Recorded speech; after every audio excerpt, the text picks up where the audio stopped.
Welcome. Sun TV fell some 9% on the result day. So we will see what will happen for that, what is next, where it will go. Fundamental analysis and technical analysis we can see. It is in the upward trajectory. What is in 1 year time period you can see, and 6 months you can see, and 1 month. 1 month there's a breakdown actually. So first we will see some fundamental analysis news. So market capitalization, dividend yield and all zero it is here, but it is, we can see the exact thing. We will come to know the exact where it is. We can make an entry or exit. So dividend yield 0, they have put price earnings 7, TT trailing, and EPS is 48. So statements we can go. Total revenue, gross profits you can see. Revenue is in around 10.5 billion to 14 billion. It is oscillating between those lines you can see. And profit also 3.5 to 7 billion. It is getting oscillated each quarter. You can see here. So next, EPS, price to earnings ratio, PE, it is from 8 to 16. Right now it has come from quarter 3 22 to present quarter almost 16 it has come. So next we can see dividends. So on September 8 they are going to give dividend for 5 rupees. So dividend yield is 2.06.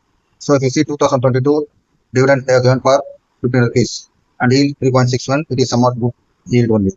So 23 16.75 rupees, around 2.79 yield. Why the yield has come down? Because the price of the share went up. So naturally the dividend yield will come down. These are the record dates what they pay. If you see the earnings and all, you can see the graph. Quarterly, this is quarterly. It is from quarter 2 23 from 10 billion to slowly it is increasing. You can see annual also. It is slowly increasing. Earnings. Then we can see revenue. You can see this. These are all what somewhat subscription, advertising, sales, these things. 2018 almost it was a peak. After 2018 in and 2022 after 2022 this data is there. Okay, now we have seen somewhat dividend yield is better. Now we can see the fundamental. Sorry, we have seen the fundamental analysis. Now we can see the technical analysis. From here, what next? Where it will go? Actually, if you see previously, I have shared a video on July 11th. What I told, it may come, may go up, and then after reaching this black line reaction line at 929, it may come down. It is almost supply zone 2. I told it is black line is very important. From there, it may come down. At that time, it was 750 like that. So what happened now? You can see exactly what I told it happened.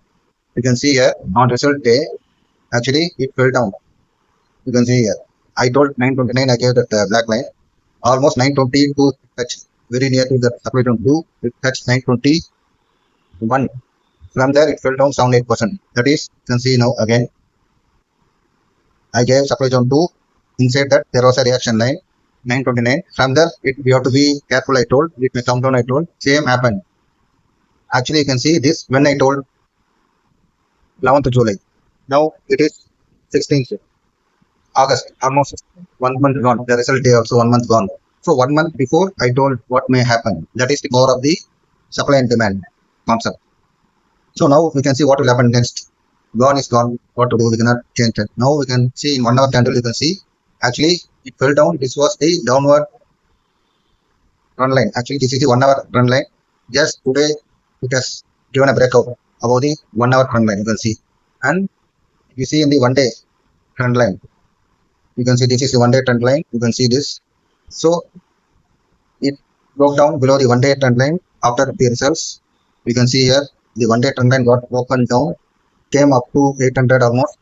From there, now today it has bounced back, and in 1 hour volume is good. You can see consecutive candles, it is up only. So now what will happen next? We will analyze that. Below there's a heavy demand zone. Almost from that heavy demand zone it has bounced back. Below there's a good demand zone at 750. Below demand zone 1 around 693 is there. If at all again if it break down below the trend lines, it may come to heavy demand zone, and below there is a good demand zone. See, either you have to enter at the heavy demand zone. If it breaks down and comes very near to the good demand zone only, you have to enter. That is the concept of supply and demand. Above you can see a good supply zone, and above that there's a supply zone 1 at 887, and there's a gap line at 910. That gap formed when the bad results came. Congestion zone. Actually, it is a congestion zone. Similar to what I told that black line. If at all it comes very near to here, from here it may fall again, almost that range 990 range. So you have to be careful if it comes very near. You can see the 1 day volume, how it is the 1 day volume, whether it is good or bad, stronger. You can see on the result day heavy negative volume. Next day comparatively lesser green volume and green candle. Next day again you see red candle with very less negative volume. Again today a green candle, you can see green candle almost similar kind of yesterday kind of volume only. So still it is not out of woods volume wise, although it has bounced back above the trend lines. But next what it has to break out above the supply zone with volumes. Then supply zone 1 it has to get broken out. Then it may reach the 910. So it has to sustain this trend line at 820, 817.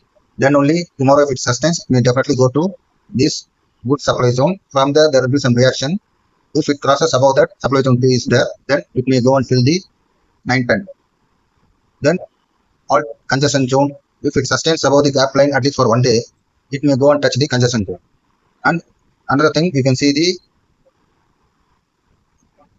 news, as I told that Suntv network profit declined. That's what it fell down 9%. Again, Suntv worst day in 21 months. This is the reason it fall down. How it coincides with that supply zone, you have to note down. I told you the black line. So this is the power of supply and demand. Okay, thank you.